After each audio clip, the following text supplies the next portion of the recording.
Hi, everyone, and welcome back to another episode of the Democratic Constitution podcast.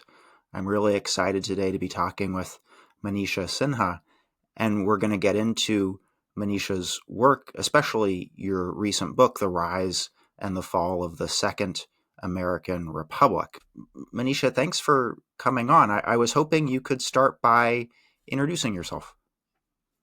Thanks for having me, Luke. Yes, I'm Manisha Sinha, and I'm the Draper Chair in American History at the University of Connecticut. And I specialize in and have written widely on the histories of slavery, abolition, the Civil War, and Reconstruction. Well, I'm really excited to have you on today.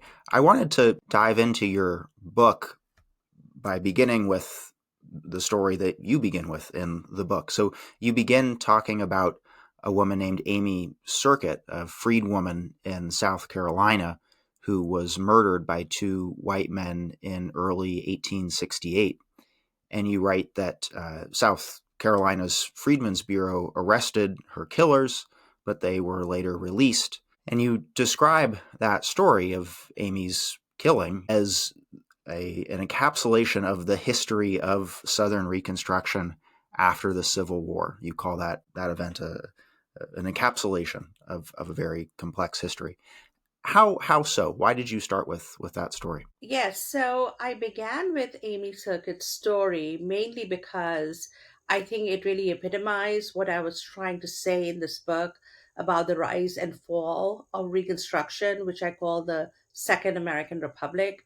We think that the history of American democracy has progressed, in an untroubled fashion, in a linear fashion, and has simply included people who were previously excluded. But actually, the history of Reconstruction shows us that every time we've had progress in this country in terms of expanding the boundaries of democracy or in terms of Black rights in particular, there's always been a backlash. And that's where her story, where she is murdered by her owner and another man, and the federal government is there to intervene as it did during Reconstruction.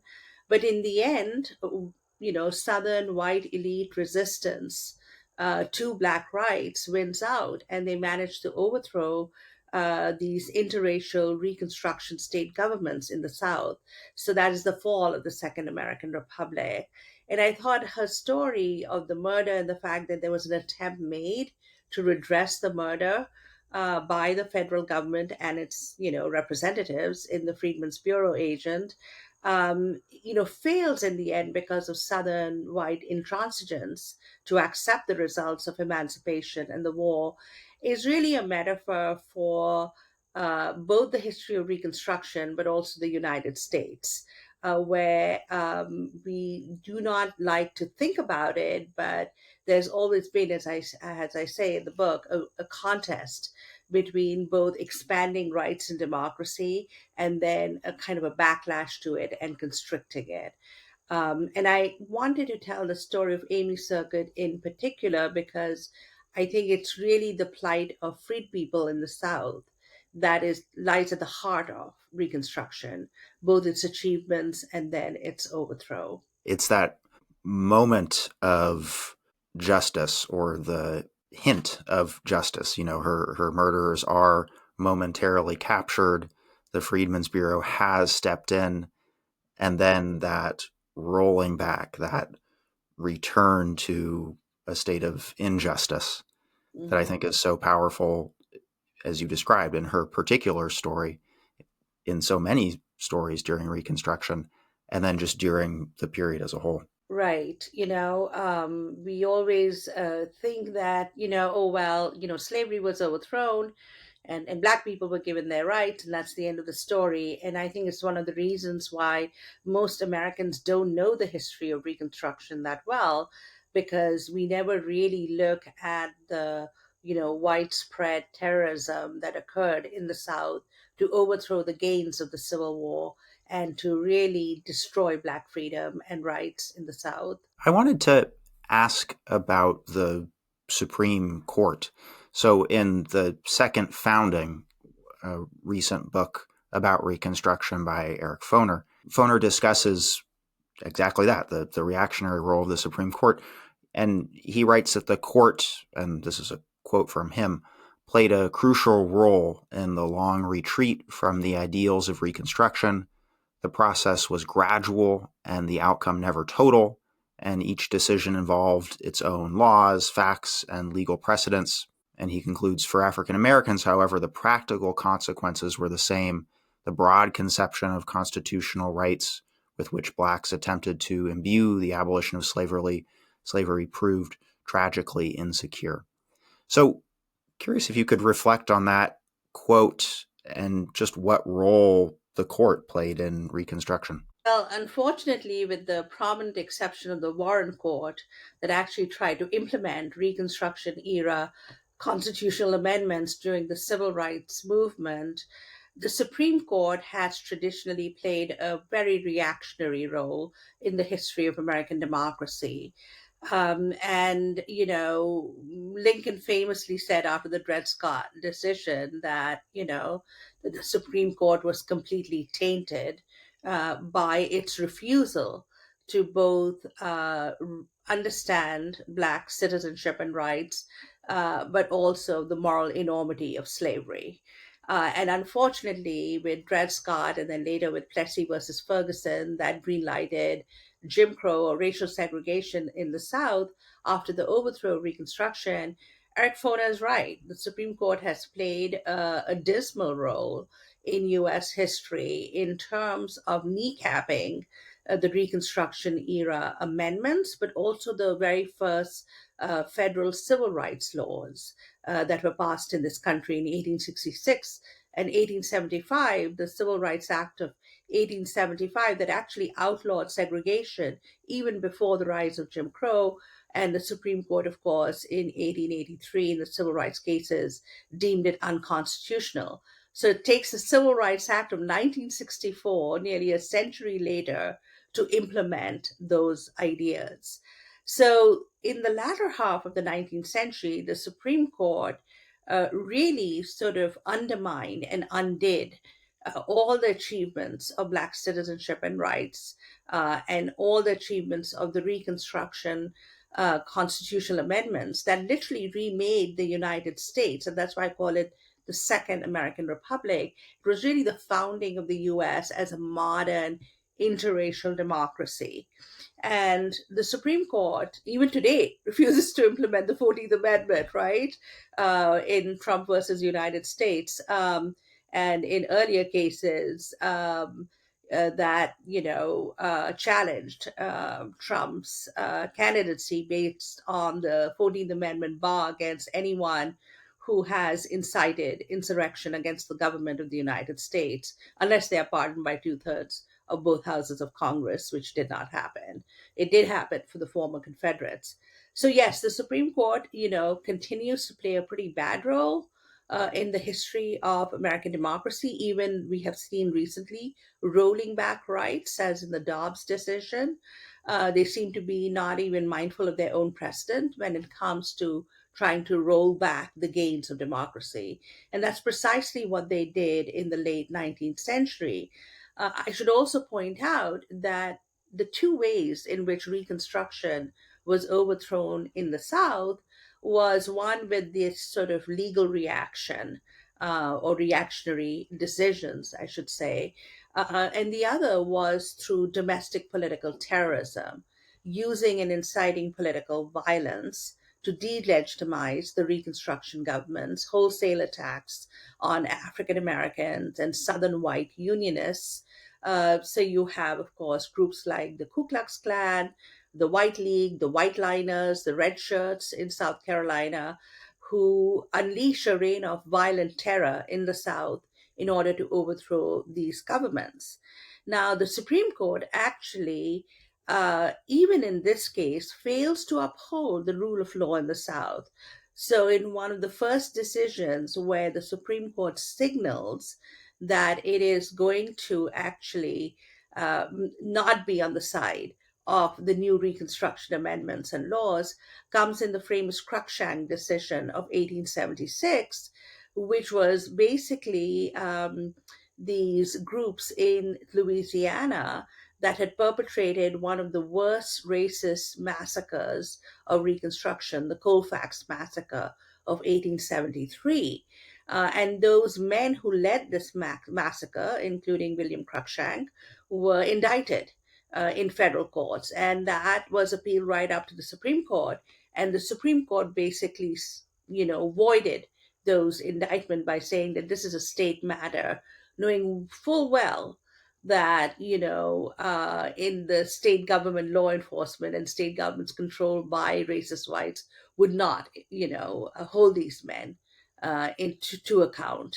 The Reconstruction government of Louisiana had fallen that very year.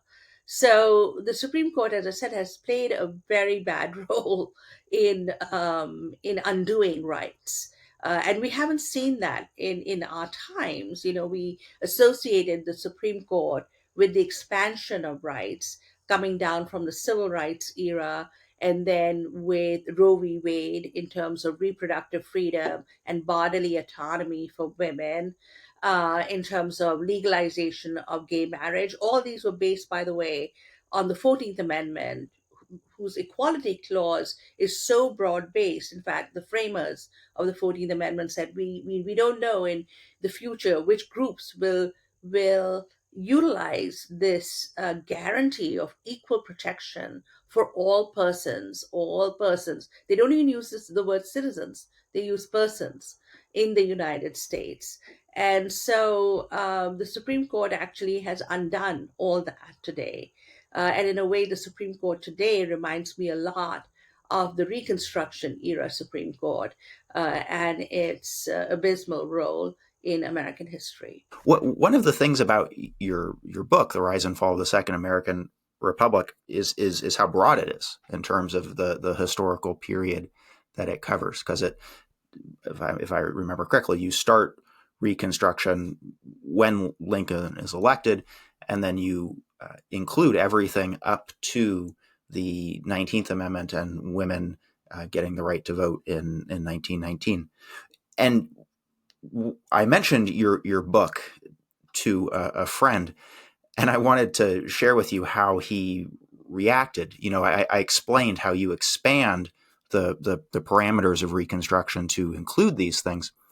And his response was to say, okay, anytime you have demands for freedom, any group that also doesn't have those freedoms, could be at home or abroad, gets inspired. And he referred to this as a ripple effect, or called these ripples, and pointed to decades of interlacing movements during the latter half of the 20th century, the civil rights movement, protests against U.S. intervention in Cuba and the Vietnam War, the free speech movement, the women's movement, Chicano movement, so on and so forth. And so wanted to hear what you thought about this idea of ripples, and if you were seeing these ripples throughout your exploration of the period. Yeah, that's a great question. And I entirely agree with his ripple theory of history. You can see that with the civil rights movement, of course, that gave rise to many other radical social movements, including second wave feminism.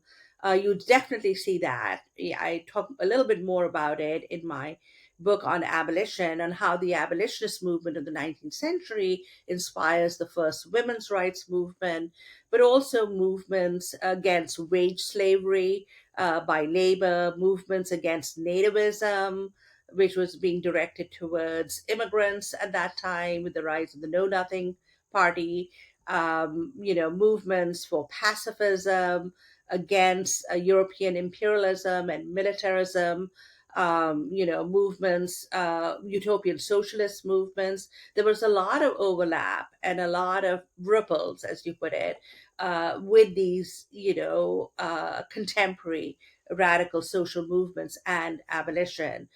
Previous historians of abolition did not think of that. They just thought of abolitionists as these very simple minded, middle class religious reformers. And I really try to challenge that conventional portrait of the abolition movement.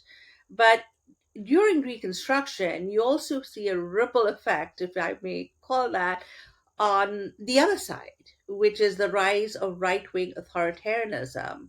You can see that, of course, today also.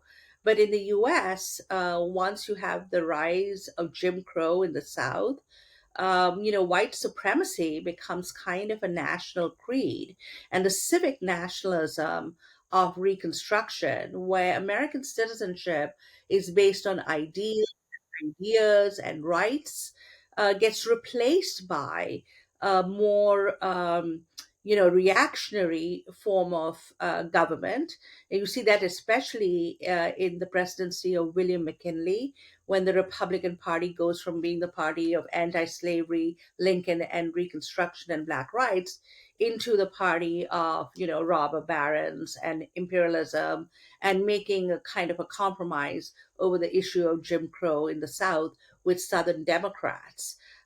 So you can really see that happening in the late 19th century, where reactionary movements, whether it is indigenous dispossession or the rise of a formal U.S. empire, informally in Cuba after the Spanish Cuban American War, but the annexation of Philippines, Puerto Rico, the colonization of all these areas, shows you how you have Jim Crow at home, but you also have Jim Crow abroad. And again, the Supreme Court makes it quite clear that the inhabitants of these island territories acquired by the US would lie outside the protection of the US Constitution, and especially the protections of the 14th Amendment that had established national citizenship by birthright or naturalization. Till today, American right wingers and conservatives attack the 14th Amendment because it's at the heart of, it's the basis of our modern democracy and the expansion of democracy and citizenship rights. Many of them argue that the 14th Amendment is not valid. Because southern states were forced to agree to it in order to rejoin the Union. And indeed, much of the progress during the Civil War and Reconstruction took place when we had this unregenerate reactionary base of slave states, the Confederacy, out of the Union. Now, again, we see these people have the upper hand. I do, however, end the book, as you mentioned, on a bit of an upbeat note, because I end with the 19th Amendment that gave women the right to vote. But of course, that happened in the shadow of the downfall of Reconstruction. So it did not enfranchise majority of Black women who lived in the South at that time and who were disfranchised by these reactionary racist laws in the southern states. And so what we do see, of course, is that the 19th Amendment is really the end point of the rise of the suffrage movement at the height of Reconstruction. When Black men get the right to vote, the women's suffrage movement, and we know, really takes off in the United States. And if you look at the wording of the 19th Amendment, it is worded exactly as the 15th Amendment of 1870 that gave Black men the right to vote. So I argue that it is a continuation of the progressive constitutionalism of Reconstruction. So yeah, Reconstruction also gives birth to mm, citizens making claims on the state, the way freed people did, the way women did, the way immigrants did, the way Indians contested their dispossession. Now, of course, we have a government that celebrates the dispossession of Native Americans, the nativism of the McKinley era, the robber barons of that era. But the fact remains that that moment was a nadir in the history of American democracy. Do you think that there's an increase, perhaps within the academy or people, historians who study Reconstruction, of placing Reconstruction within a larger context? Do you see more of that these days, of perhaps not looking at it as an isolated event, but Yeah. seeing how it interacted? Yeah, and it's one of the reasons I also wrote this book, because the conventional histories of Reconstruction is like a blip in time, right? 1865 to 1877, when the last Reconstruction state governments fall in the South, and Rutherford B. Hayes is elected the presidency. And it seemed like such a short period, and it's a failure. It's overthrown. Most Americans don't know anything about Reconstruction, and if they know something about it in the South, it's all the lost cause mythology of the Civil War and the Dunning School interpretation of Reconstruction, of former slaves being given rights that they were not, quote, ready for, etc. And so I really wanted to talk about the significance of Reconstruction as a kind of a turning point in US history, as the birth of a new democratic republicanism, the way Lincoln talked about the birth of a new birth of freedom. In this country. And that's why I begin with the election of Lincoln when the Deep South states secede from the Union, starting with South Carolina in December, but all the Deep South states, by February, you have the formation of the misbegotten Southern Confederacy that some people in our government today, shockingly, the United States government, want to celebrate. And then, of course, the firing in Fort Sumter and the secession of the three other Upper South states. So I argue that that's when, the Second American Republic was born. That is when exactly the first American Republic falls.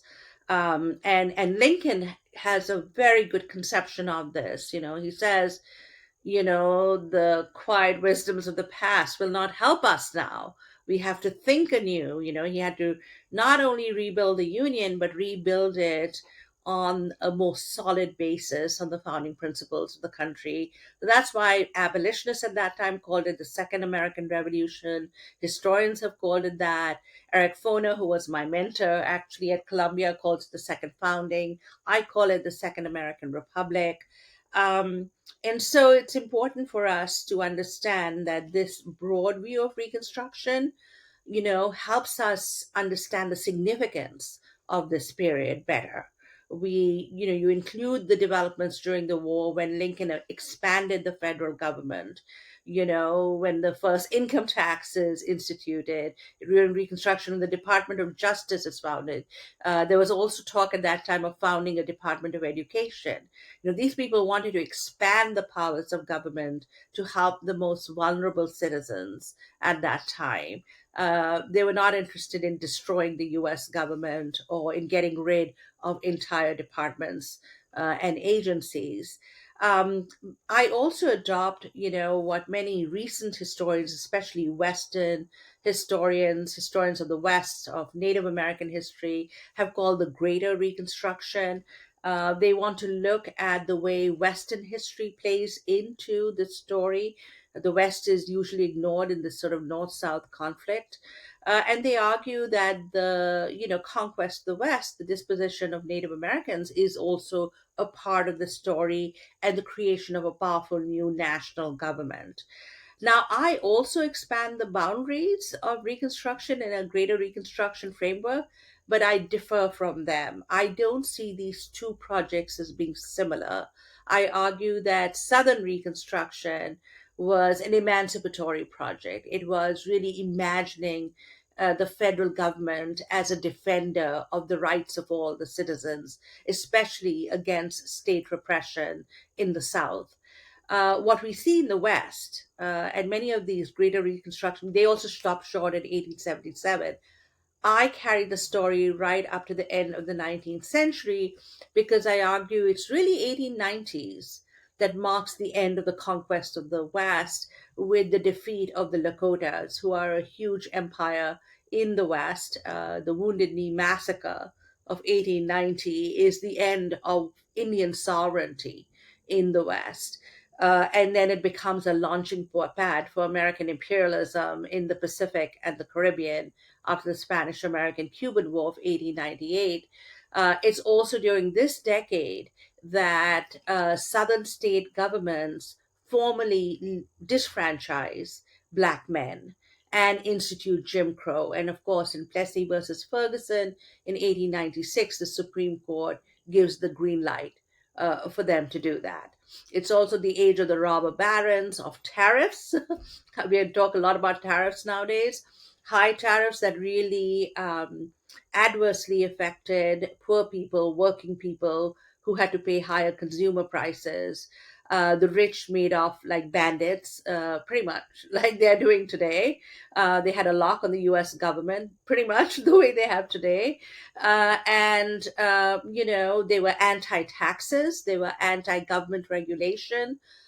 This is when we ate tainted meat, had lead in our waters. During the progressive era, the state actually took control of, regulating those things.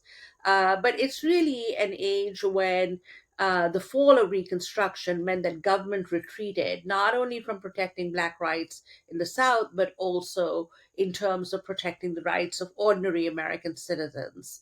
It's also the height of nativism, immigration restrictions and quotas. When Trump said, "Oh, I love immigrants from Norway and Northern Europe," he was referring to the Immigration Act of 1924, which restricted immigration even from Eastern and Southern Europe because they were seen as, quote, lesser whites, Catholics, ethnic whites, Jewish, etc. That somehow Northern European Protestants were the ideal immigrants to the US. So it's an era where all this comes together. And I use particularly the symbolism of the Wilmington Massacre of 1898 in North Carolina, where fusion government between Black Republicans and white populist farmers is overthrown by a program of racist terror. And the Wilmington city government was an interracial government, and it was one of the last surviving interracial governments in the South. And the Wilmington Light Infantry, made up mainly of returning veterans, interestingly, from the Spanish Cuban American War, perpetrate this massacre on African Americans. Hundreds are killed. It's a prosperous community. It had political rights, property owning, had a newspaper. All that is burned down. They destroy the Black community and they willfully overthrow the city government in a military coup. And the guy who led it is, of course, a Confederate veteran. And his statue was actually up, I think, right up to 2021 when Confederate statues started coming down. They're back in vogue now. Confederate statues and portraits are being hung up again in the offices of the United States government and including in West Point. Um, I argue that we have to look at this long unwinding of Reconstruction. We cannot just look at 1877. It is an important turning point in the fall of Reconstruction. Already in the second term of President Ulysses Grant, he was on the defensive. The Democrats had won the House of Representatives in 1874 for the first time since the Civil War. And for your listeners who are confused, just remember everything you know about the Republican and Democratic Party today, you have to just flip it for the 19th century. And many southern state governments, especially Mississippi, through a campaign of concerted racist terror, had overthrown the Reconstruction government. It was called the Mississippi Plan. Um, and in 1876, the last Reconstruction governments fall after the presidential elections in Louisiana, Florida, and South Carolina. So people call this the so called compromise of 1877 that led to the end of Reconstruction, but historians are not even sure whether it occurred and what constituted it. So it's really a point in the downfall of Reconstruction. And I really wanted to tell that story of the long unwinding of Reconstruction from 1877 up to the end of the 19th century and connected then to these broader stories of indigenous dispossession, imperialism, a backlash against women's rights, black rights, etc., that occurs during this period and sets back the suffrage movement. Some suffragists themselves make compromises with racists, especially Southern white racists. So it's a very long process that gets rid of that progressive moment that was Reconstruction, or what Du Bois called abolition democracy. And so it's really at the end of the 19th century that Reconstruction is completely overthrown and Jim Crow in Plessy versus Ferguson is set to not violate the protections of the 14th Amendment. And, if we look back now, we look at the dissents of the great Supreme Court Justice John Marshall Harlan, his dissents against these awful decisions. I predict that the dissents of the liberal justices today in the Supreme Court, particularly Justice Ketanji Brown Jackson, will be read in a similar manner by historians many years from now. Part of this long unwinding, I like that way of framing it, is the U.S.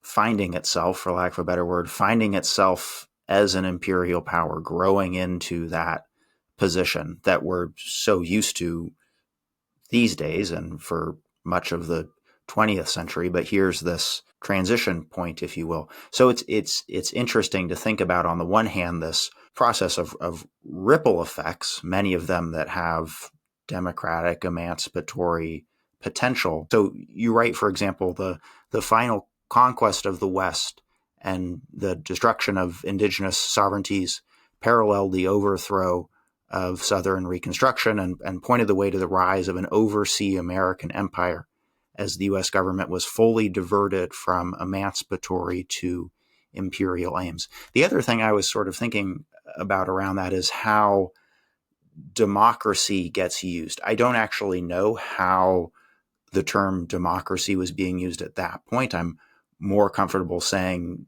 during the Cold War era, and certainly during our time, that imperialism was framed in the name of bringing democracy. I don't know if that was so explicit back then. But, you have this emancipatory project of Reconstruction.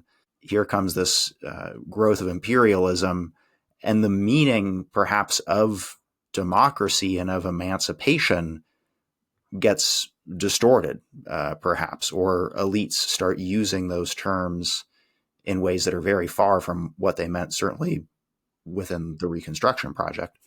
So curious what you think about all that. Yeah, I mean, the hypocrisy was there right from the start, right? You have a republic founded on the notion of universal individual rights, on universal human equality, and yet slavery, Southern slavery, of course, the North does get rid of slavery, not because it's just economically insignificant, which is the conventional story, but there is a successful abolition of slavery in the North as an effect of the American Revolution. The South instead not only holds on but expands slavery. So, this kind of hypocrisy is evident, for instance, right from the Louisiana Purchase, which Jefferson called an empire of liberty, it became an empire of slavery, right? This is when slavery spread in the Southwest, and you had the Cotton Revolution.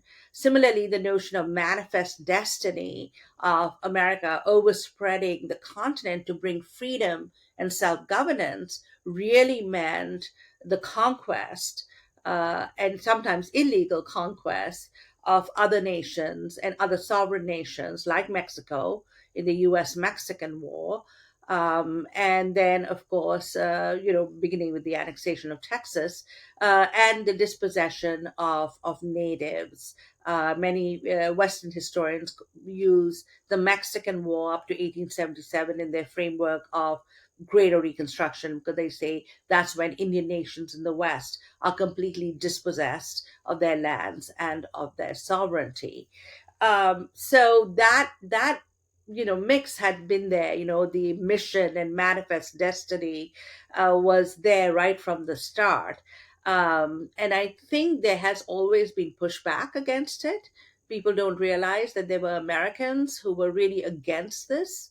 Certainly, the Republican Party at that time was formed not as an abolition party, but against the expansion of slavery to the West. They pointed out early on that this is not the expansion of democracy, it is the expansion of slavery. And Lincoln stood by that. That was the one part. This is where Lincoln is not an abolitionist. He becomes one, you could say, during the Civil War when he issues the Emancipation Proclamation, and then eventually supports Black rights before he dies, and in fact is killed for supporting Black rights. But he, in the 1840s and 50s, he's very much part of this coalition that exposes the hypocrisy of this idea that we are spreading democracy, etc. What's interesting is that after the fall of Reconstruction, the Republican Party inherits this sense of manifest destiny and mission. Interestingly, this is seen as American progress, railroads and telegraph lines and education, and Native Americans are running away at the approach of civilization, except the approach of civilization did not, was pretty barbaric. These were colonial wars of conquest, involved massacres of women and children, what we would call war crimes today, according to international law. And there was a famous painting that represented this by John Gass, showing American progress, and it's like the late 19th century version of Manifest Destiny. And interestingly enough, the Department of Homeland Security tweeted that image out from the late 19th century. So that's the mindset. It's like this brutal colonial American imperialist mindset, which had been rejected slowly but surely through the two world wars and a rejection of fascism and European imperialism. The post World War II situation is really interesting because, in the name of fighting communism, and this, of course, happened also during the Red Scares immediately after the First World War, and many people today are evoking that to try to demonize opposition in the United States today, the bomber raids against subversives and dissidents, quote unquote, which were in complete violation of the US Constitution and civil liberties. That's when the American Civil Liberties Union is formed, right, to protect its citizens. And even during the height of imperialism, you have the Anti Imperialist League, formed by some former radical Republicans and abolitionists who opposed empire. There were some racists from the South who didn't want empire because they were nervous that these brown black people might get citizenship, pretty much the way John C. Calhoun, the pro slavery ideologue, opposed the Mexican War. But most of the anti imperialists came from the progressive side. They did not want the republic to become an empire. They wanted to stay true to the constitutional order and the rule of law. And you could say that after the Second World War and the rise of the Cold War, the United States again went through a period during the McCarthy era where they openly violated our founding principles in the witch hunts that were conducted during the McCarthy era. And there's some people today who are evoking that again, right? So it's like, the more things change, the more things remain the same. Um, during the Cold War, growing up in the global South, we saw how the United States was extremely hypocritical in saying that they were spreading democracy, but in actually supporting right wing, horrible, oppressive dictators like Pinochet, and other brutal dictators throughout the global South, getting rid of democratically elected governments in Africa and Latin America, like Lumumba in the Belgian Congo and Allende in Chile. So people saw the hypocrisy of the United States in it, and then supporting the apartheid regime in South Africa. I remember when I came here to this country in the 1980s, we were protesting the support of the Reagan government for South African apartheid. And as foreign students, we were told, go at the back because if you're arrested, they will deport you, similar to what is happening today. And so the hypocrisy was evident for the global South to see. At the same time, I think a lot of people in the world still viewed the experiment in Republican government in the United States as a successful model. Because even, you had a kind of a reckoning about McCarthyism. You had protests against the United States conducting an unjust imperial war in Vietnam, right? And people saw that. People saw, ordinary American citizens upholding American ideals. And I think that's what it comes down to in the United States. It's not the powerful, it's not the wealthy or elite who are going to put their bodies in the line for the republic. It's the ordinary citizens. It's what Lincoln said were the ordinary citizens who were, quote, wide awake to the abuses of the slave power in the 19th century and who are today called woke, I guess, but who are awake to oppression. And so people admired that too. I know I did growing up in India. I admired the fact that Reverend Martin Luther King was evoking Gandhian notions of nonviolent protest. You felt a sense of kinship that somehow we were on the side of fighting for human rights for people all over the world. And I think that is why, maybe it's naive of me in these very dismal times when the president of the United States can tweet a picture where he shows himself in the garb of a fictional war criminal from Apocalypse Now, declares war on the city of Chicago, pretty much the way federal government did in the 1850s in order to enforce the fugitive slave laws of the 1850, which is a draconian, awful law. But at least it was a law. Here we don't even have laws. It's the executive run amok. And with a picture of helicopters over a body of water, which is the way Pinochet got rid of dissidents by like throwing them into the ocean from a helicopter. That the president of the American Republic would glorify that. Of course, they said, "Oh, it was just a joke, ha ha ha." No, that's exactly the intent. And they use every excuse, in fact, to evoke draconian ideas and to delegitimize opposition. So, yes, the American democracy has had its twists and turns. And I think you could say that during the era of the Cold War, but after the demise of the Soviet Union, for a person who was very wary of American hegemony and the national security state, I would rather have that than a world carved up by Putin and Xi. To turn to the aspects of the Constitution that didn't change during Reconstruction. So the Senate, the way in which senators are chosen, which has gotten more egregiously malapportioned since then as populations change. There's also been the increased use of the filibuster in the Senate, the Electoral College that remains, the Supreme Court that remains. We've talked about them. The executive, I think, as we've seen, has morphed into someone with almost monarchical powers, a very powerful person in our political system. And it's these things that then lead me to conclude that we need a new democratic constitution, hence the name of the blog and the podcast and so on and so forth.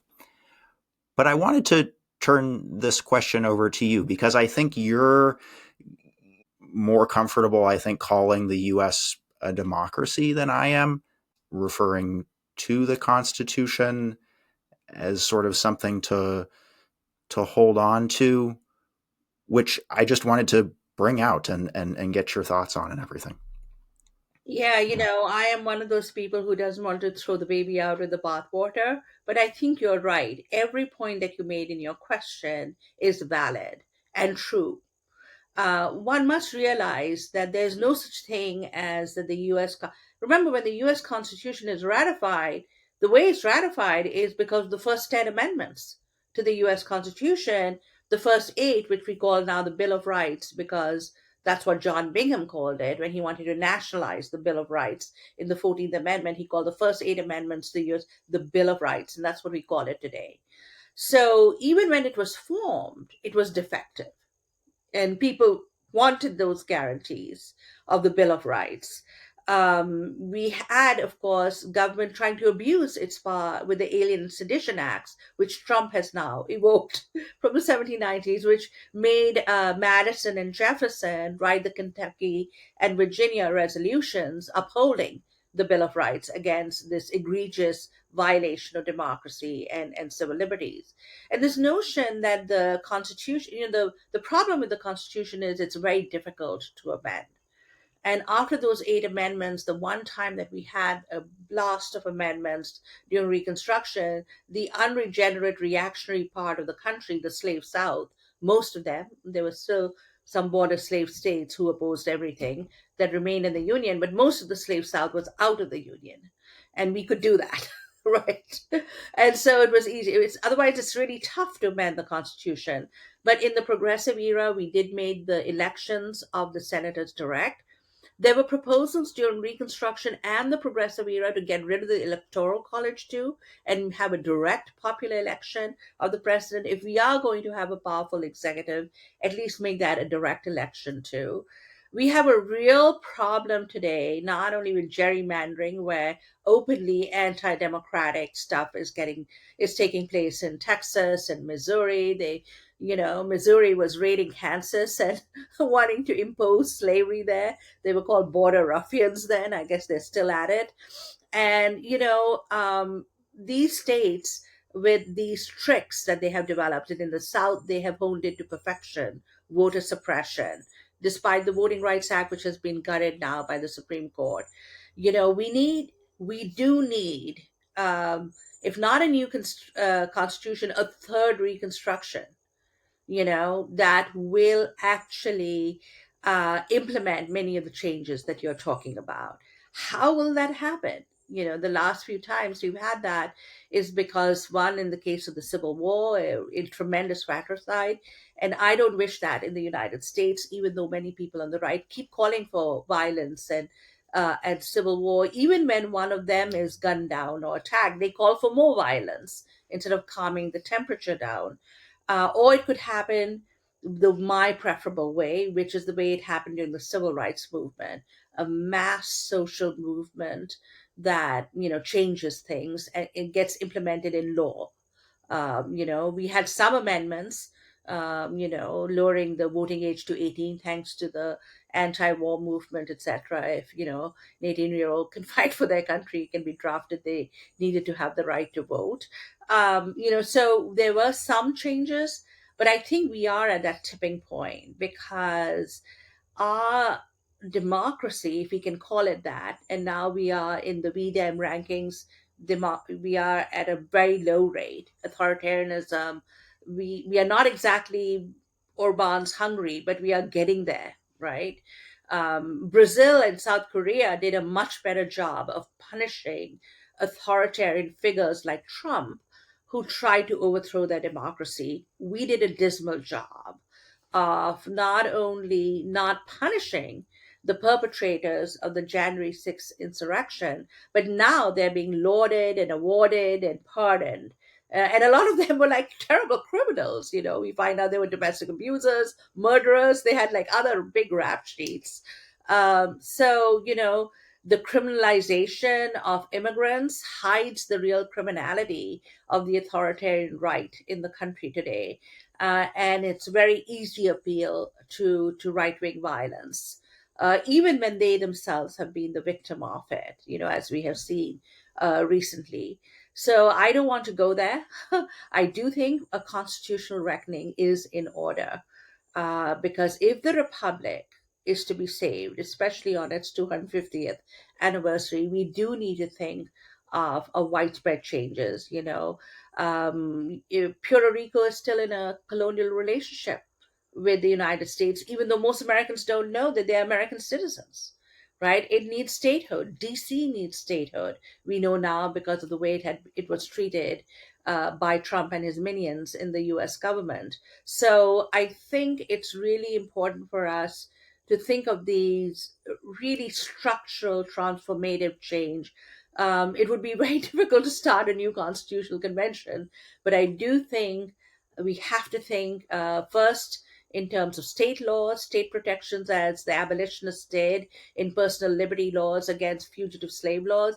Then the next step, federal laws, as they did with the first civil rights acts during Reconstruction, and then with constitutional amendments. The Electoral College has to go, the Senate has to be more popular. We need to represent people, and not land in this country. And unless we do that, we will have minority rule. in this country. People keep saying, "Oh, well, Trump won the popular vote." No, he, 40% didn't vote. So he won 31 and Kamala got 30 and 40 did. That's not the popular vote. 40% are either through voter suppression or too disenchanted, and now they're thinking of more ways to make voting difficult. As other advanced democracies make voting more easy on a holiday so that poor people, working people can vote, not have to take a day off work, we make it more difficult. And the canard, the lie is that somehow immigrants and people who are non-citizens are voting, then you have to have a passport to vote. Well, guess what? Most Americans don't have passports. They don't travel abroad, many of them. And so, these ideas to suppress democracy, all the ideas are coming from the right on how to undo the rule of law and our constitutional democracy. The left has been quiescent, and I think we really need to get a kind of a new social movement that will, whether it's a democratic constitutional movement as you're advocating, or whether it's a grassroots movement that you are seeing now in opposition to illegal arrests of native of immigrants without the due process of law. Now we know some American citizens are being caught up in that. Just and it's kind of rich that these people are being a court, especially in states like California, etc., that was originally a part of Mexico or Texas, or New Mexico, that whole area, the U.S. annex from Mexico, and to see indigenous people having their rights questioned, the original inhabitants of this continent. So it's we are in a very dark place right now. But as a historian of abolition, I would say we've been through worse. And I think it's really important for decent American citizens, ordinary American citizens, to stand up and speak out. Will that be enough? We already know that Trump didn't want to leave in 2020 when he lost the election.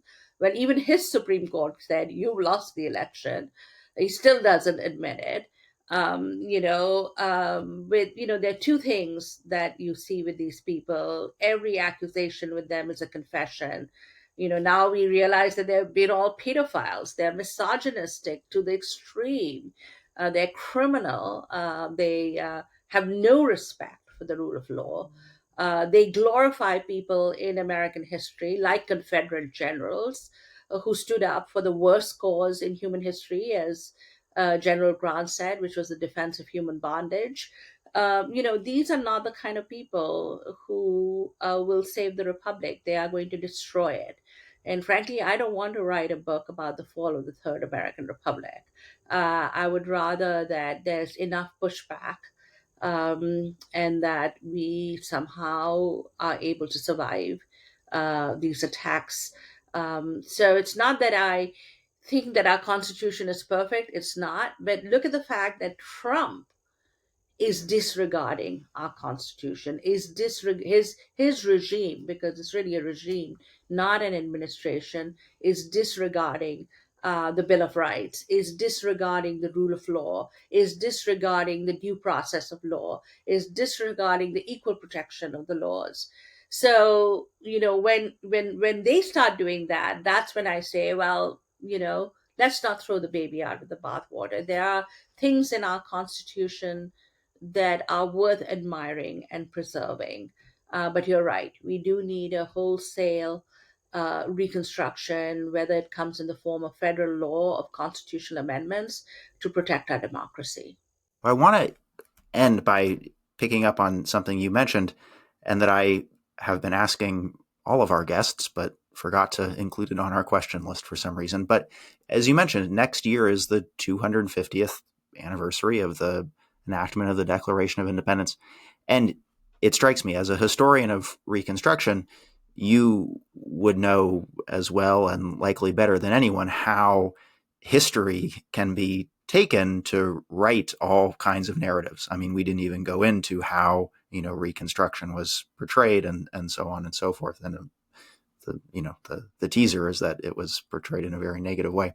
Curious how you think it would be helpful to approach the 250th anniversary of the Declaration of Independence, how we should be trying to push back against what's inevitably going to be just a louder and more powerful narrative pushing all of the horrible stuff you just described, but how we can make inroads as best we can around all that.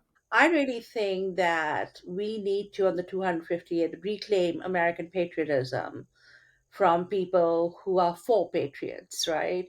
If you are listening to what Putin is saying and not what you should be standing up for, then it's really shocking. And these were Cold Warriors, right? These were the extreme Cold Warriors who were willing to do anything, fudge any law in order to defeat the Soviet Union. And now they're all Putin's puppies, and it's really shocking to me to witness the fall of the American Republic on that scale, destroying our government from within, destroying everything that made the United States the envy of the world. Who knew I'd be arguing for American hegemony? Destroying our scientific progress, destroying our educational institutions, destroying, pretending to be for free speech, but actually destroying people and institutions that do not kowtow to you or toe the line, classic textbook authoritarianism. I think the left needs to reclaim authoritarianism. Learn from the abolitionists, learn from Lincoln, who said in the 1850s that we began with saying all men are created free and equal, and they would say, hey, no, not black people. Hey, no, not immigrants. Hey, not so and so. He says, when it comes to this, he said, I'd rather live in Russia under pure authoritarianism than swallow what he called the base alloy of hypocrisy. Tell Americans about this tradition. I think Americans are very patriotic as a people, and the false patriotism of the right, which is, my way or the highway, no dissent, is actually against the traditions of American republicanism. We've been toppling statues since they toppled King George III statue in New York, right? So I think it's important for Americans to realize that on the 250th, we have to reclaim the values of American republicanism. It's what stopped McCarthyism. It's what got FDR to pose an alternative to the rise of fascism and right wing authoritarianism. And remember, that was there in the US too. We had a huge threat of that in the US. The Ku Klux Klan was marching in Washington in the 1920s. The Catholic priest, Father Coughlin, was a complete right wing nut job. His radio broadcasts were listened to by millions of Americans. So there was a threat of homegrown authoritarianism too in the US at that time. And so we need to be able to reconceptualize, as FDR did, American freedom as freedom from want, freedom from, the New Deal state was an answer to a broad conception of a modern American democracy as an alternative. And I think we need to do that. And I see signs of it. I see signs of it in Zoran Mamdani's campaign in New York City. I see signs of it in, other young people coming up all over the country who are really wanting to push back on the streets in every way possible, whether it's the indivisible movement, the No Kings. This is how you build a movement, and this is how you build a popular movement. And I think, if you think of the success of the civil rights movement, yes, it's all being undone now, but the fact remains that they were able to overthrow that Jim Crow regime, and that those popular lost cause narratives that reigned in Hollywood and in American history textbooks. They were able to do that, and I think, and they were the children of privilege, by the way. This was the American century, the dawn of the American century. So I think it is important for us to think that we need to do that, because what we have now, which is an incompetent kleptocracy, is just even the founding fathers would be turning in their graves with the stuff that is going on right now. We are in open violation of the Emoluments Clause, etc. The slogans that people have developed to describe what Trump is doing to the United States is important. The cruelty is the point.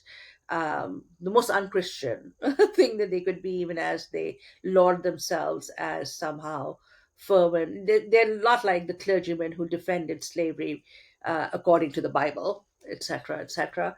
Or who just go around doing these outrageous things in complete violation of the Constitution and our laws.